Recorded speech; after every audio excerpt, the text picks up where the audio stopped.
Dear students, आज के lecture में सभी का वेलकम है। आज हम लोग जो टॉपिक स्टडी करने जा रहे हैं उसका नाम है chemical reactions in organic compounds. मतलब किसी ऑर्गेनिक कंपाउंड में कोई भी केमिकल रिएक्शंस किस प्रकार होता है। तो इन जनरल हमें पता है कि किसी भी केमिकल रिएक्शंस में जो रिएक्टेंट है वो प्रोडक्ट में कन्वर्ट होता है। तो इसे हम लोग ये एग्ज़ाम्पल से ये देखते हैं। ये अल्फ़ा डी ग्लूकोज है। इसमें देख रहे हैं कि दो तरह के फंक्शनल ग्रुप हैं, एक है हाइड्रॉक्सिल ग्रुप और दूसरा कार्बोनिल ग्रुप सबसे टॉप पर। इसका रिएक्शन HCN से कराया जाता है।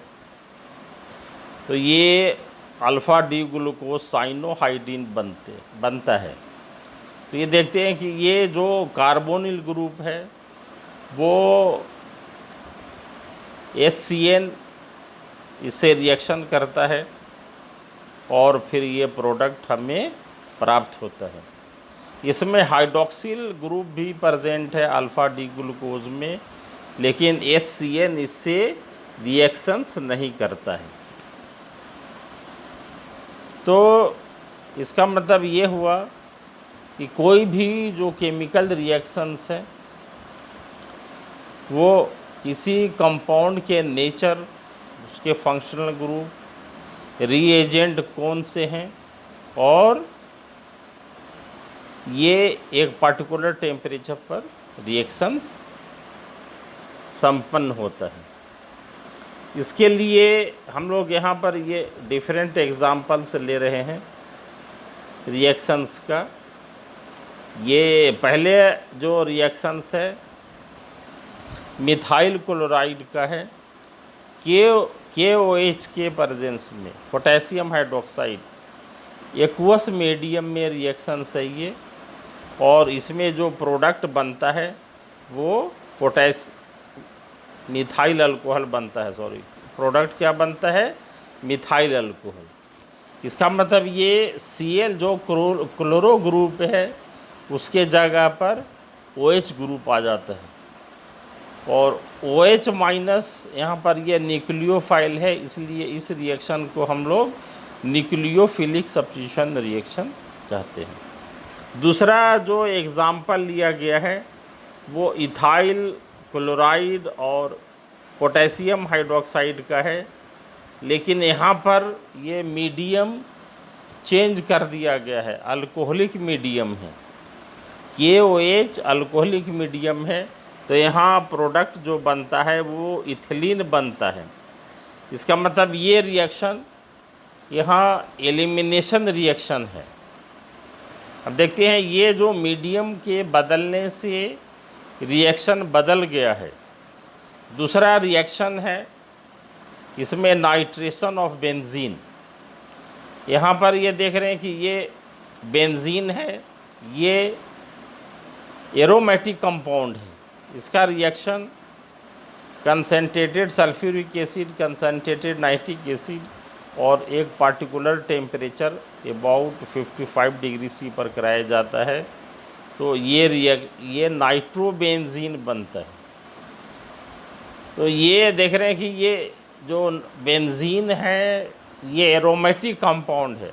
अब इस कंपाउंड का नेचर चेंज हो गया है, इसलिए ये रिएक्शंस का जो टाइप है वो भी चेंज हो गया, और ये रिएक्शन कहलाता है electrophilic substitution reaction. Next reaction है reaction of alkene with bromine. यहाँ देखिए अल्कीन जनरल अल्कीन है और यहाँ पर ये ब्रोमीन मॉलिक्यूल ऐड हो रहा है। ये 1,2 डाइब्रोमाइड बना है यहाँ पर, जिसे विसिनल डाइब्रोमाइड कहा गया है, क्योंकि यहाँ पर जो ब्रोमीन मॉलिक्यूल जो ऐड हुआ है एक एक करके वो दोनों पास वाले कार्बन पर ऐड हुआ है, तो इसलिए इसे विसिनल डाइब्रोमाइड कहा गया है। अब ये रिएक्शन है इलेक्ट्रोफिलिक एडिशन रिएक्शन है। पांचवा जो रिएक्शन है ये प्रोपेनल का है, HCN के साथ है। ये साइनोहाइड्रीन यहाँ बना है और ये न्यूक्लियोफिलिक एडिशन है। यहाँ देख रहे हैं ये प्रोपेनल एलिफैटिक कंपाउंड है और ये इसमें कार्बोनिल ग्रुप है। तो ये नेचर ऑफ रिएक्शन यहाँ पर ये चेंज हो गया है। तो और ये रिएक्शन कहलाता है न्यूक्लियोफिलिक एडिशन। तो ये हम लोग देख रहे हैं कि ऊपर जो एग्ज़ाम्पल अलग अलग तरह का लिया गया है 5 कैटेगरी का, तो ये देख रहे हैं कि ये जो अलग अलग रिएक्शंस हैं वो अलग अलग कंपाउंड्स के द्वारा दिया गया है और इसमें रिएजेंट अलग हैं, टेम्परेचर अलग है, मीडियम अलग है।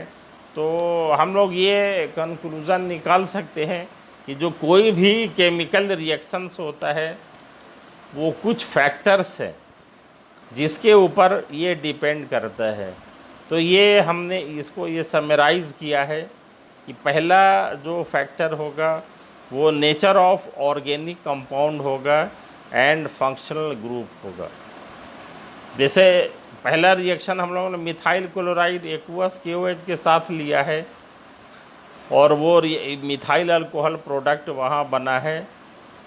तो इसका मतलब क्या हुआ कि KOH में OH माइनस जो न्यूक्लियोफाइल है, इसलिए ये न्यूक्लियोफिलिक सब्स्टिट्यूशन रिएक्शन यहाँ पर संपन्न हुआ है। दूसरा जो है वो नेचर ऑफ रिएजेंट के नेचर के बदलने से भी रिएक्शन चेंज हो जाता है।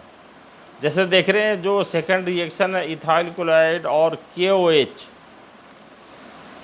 KOH है, यहाँ पर उसके साथ अल्कोहल लिया गया है, अल्कोहलिक मीडियम में लिया गया है।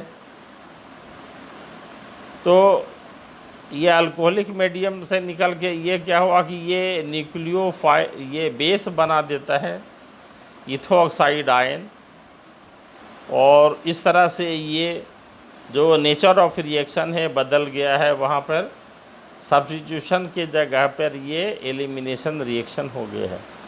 उसी तरह से तीसरा जो है नेचर ऑफ सॉल्वेंट का नेचर अगर बदल जाए तो किसी भी रिएक्शन का जो मोड होता है वो बदल जाता है। जैसे एक्वस मीडियम में अलग होगा, अल्कोहलिक मीडियम में अलग होगा, न्यूट्रल मीडियम में अलग होगा।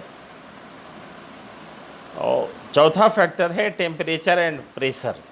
तो टेम्परेचर और प्रेशर हम लोग अगर चेंज करते हैं तो उस हिसाब से भी ये जो रिएक्शन का मोड है वो चेंज होता है। जैसे इथाइल अल्कोहल है, अब हम लोग इसको H2SO4 के साथ गर्म करते हैं 100 डिग्री C पर, तो इथाइल हाइड्रोजन सल्फेट बनता है।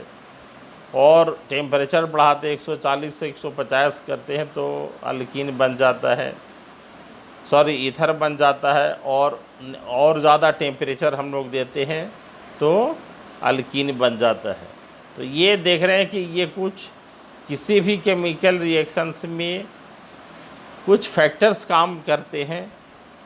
अगर उन फैक्टर्स को हम लोग समझ लें तो किसी भी केमिकल रिएक्शंस को एक्सप्लेन कर सकते हैं कि कौन ऑर्गेनिक कंपाउंड किस तरह का रिएक्शंस देगा। तो जैसे इसमें है, एक तो नेचर ऑफ कंपाउंड है, फंक्शनल ग्रुप है, रीएजेंट से मीडियम है। तो ये इस बेसिस पर हम लोग ये केमिकल रिएक्शंस को फाइंड आउट करते हैं। जैसे पहले भी हम लोग देखा कि अगर मिथाइल क्लोराइड है, एक्वस मीडियम में हाइड्रोलिसिस कराते हैं तो यहाँ पर सब्स्टिट्यूशन रिएक्शन हुआ, अल्कोहलिक मीडियम में कराते हैं इथाइल क्लोराइड के साथ तो यहाँ पर ये एलिमिनेशन रिएक्शन ये हो जाता है। तो ये अपने को ये 3-4 बातों का ध्यान रखना है कि कोई भी केमिकल रिएक्शंस है तो उसमें कंपाउंड किस तरह का है, फंक्शनल ग्रुप वहाँ पर कैसा है, मीडियम कैसा है, रिएजेंट किस तरह का है, टेम्परेचर रिएक्शंस का क्या है। तो इन सारी बातों को अगर हम लोग ध्यान रखते हैं तो ये किसी भी केमिकल रिएक्शंस को एक्सप्लेन कर सकते हैं।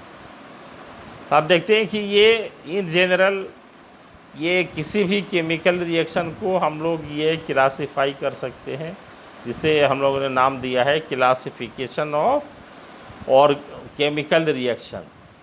तो ये किस बेसिस पर किया गया है, on the basis of nature of compound and functional group, reagent and medium as well as temperature and pressure. तो यहाँ देख रहे हैं कि जो पहला रिएक्शन है वो सब्स्टिट्यूशन रिएक्शन है, दूसरा रिएक्शन है एडिशन रिएक्शन है, और तीसरा रिएक्शन है एलिमिनेशन रिएक्शन है। ये 3 मेन कैटेगरी के जनरल रिएक्शन हैं जिसे हम लोगों ने किसी ऑर्गेनिक कंपाउंड के नेचर्स उसमें फंक्शनल ग्रुप के बेसिस पर इसे क्लासिफाई किया है। अब देखते हैं कि इसे भी ये फिर दोबारा हम लोग क्या है कि ये आगे इसको सब डिवाइड करते हैं। तो ये जो पहला रिएक्शन है सब्स्टिट्यूशन है, ये 2 तरह का होता है। एक है न्यूक्लियोफिलिक सब्स्टिट्यूशन रिएक्शन है और दूसरा है इलेक्ट्रोफिलिक सब्स्टिट्यूशन रिएक्शन है। अब ये न्यूक्लियोफिलिक सब्स्टिट्यूशन रिएक्शन भी ये 2 तरह का है। SN1 है सब्स्टिट्यूशन न्यूक्लियोफिलिक यूनिमोलिकुलर, और दूसरा है SN2 है सब्स्टिट्यूशन न्यूक्लियोफिलिक बाईमोलिकुलर। तो ये 2 तरह के रिएक्शन हैं जो मेनली अल्काइल हैलाइड के द्वारा दिए जाते हैं in presence of a nucleophile. और दूसरा रिएक्शन जो इलेक्ट्रोफिलिक सब्स्टिट्यूशन है ये एरोमेटिक कंपाउंड्स के द्वारा दिया जाता है। तो और दूसरा जो एडिशन रिएक्शन है उसको वापस हम लोग ये 2 तरह के होते हैं। पहला जो है वो इलेक्ट्रोफिलिक एडिशन है और दूसरा है न्यूक्लियोफिलिक एडिशन है।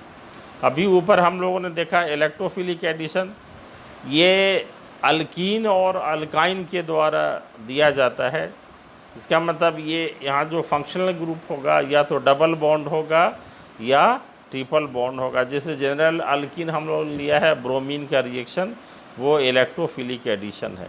तो जहाँ पर भी देखेंगे कि अल्कीन है वहाँ पर वो रिएक्शन किस प्रकार का होगा, इलेक्ट्रोफिलिक एडिशन। उसी तरह से दूसरा जो यहाँ ये न्यूक्लियोफिलिक एडिशन, ये रिएक्शन मेनली कार्बोनिल ग्रुप के द्वारा दिया जाता है। हम लोगों ने ये पहले देखा प्रोपेनल का रिएक्शन HCN के साथ, और दूसरा जो सबसे टॉप में रिएक्शन है अल्फ़ा डी ग्लूकोज का रिएक्शन HCN के साथ, वो साइनोहाइड्रीन बनता है। तो वहाँ पर जो रिएक्शन है वो न्यूक्लियोफिलिक एडिशन रिएक्शन है। यानी जहाँ कार्बोनिल ग्रुप रहेगा, अल्डिहाइडिक ग्रुप है या कीटोनिक ग्रुप है, तो वहाँ पर वो रिएक्शन जो होगा वो न्यूक्लियोफिलिक एडिशन है।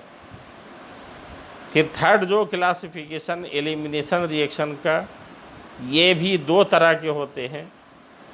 एक इवन रिएक्शन होता है और दूसरा E2 रिएक्शन होता है। इवन का मतलब है एलिमिनेशन यूनिमोलिकुलर और E2 का मतलब है एलिमिनेशन बाईमोलिकुलर।